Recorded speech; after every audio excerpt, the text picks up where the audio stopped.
Why is it that every time a project announces a token unlock, the price of the token seems to plummet?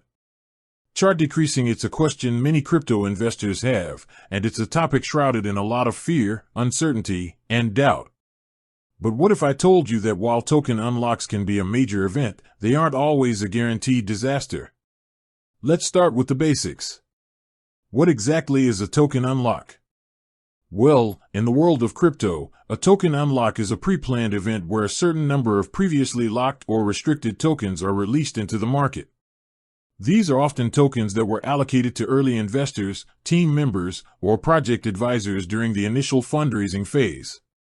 They're locked up to prevent an immediate flood of tokens hitting the market and crashing the price right after launch.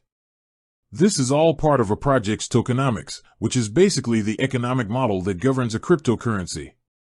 The unlock schedule, or vesting period, is what dictates when and how these tokens are released. You'll often see two main types: a cliff unlock, where a large chunk of tokens is released all at once after a set period, and a linear unlock, where tokens are released gradually over time. So, why the fear? It all comes down to basic supply and demand. When a large number of new tokens suddenly become available, the supply increases, and if demand doesn't keep up, the price can drop. Think of it like this: if a farmer suddenly floods the market with a huge harvest of strawberries, the price per strawberry will probably go down. The same principle applies to crypto.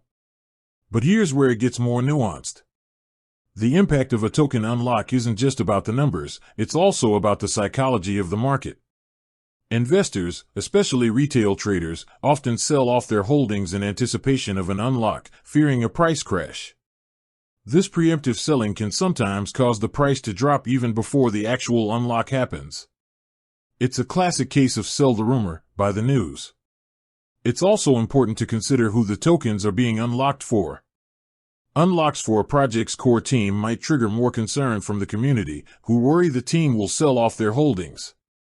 Conversely, tokens unlocked for ecosystem development or to provide liquidity to a project can be seen as a positive sign, as they indicate a commitment to the project's long-term growth. For projects like Newton Protocol, NUT, which has seen some significant price volatility, understanding its tokenomics and unlock schedule is crucial. Recent data shows that even with airdrop sell pressure and technical weakness, NUT's price can be influenced by broader market trends and the overall sentiment toward the AI crypto sector. Ultimately, while token unlocks can create short-term volatility and sell pressure, they are a normal part of a project's lifecycle and a sign of a healthy, long-term plan. For smart investors, they can even present a buying opportunity. With that said, thanks for watching, and until next time.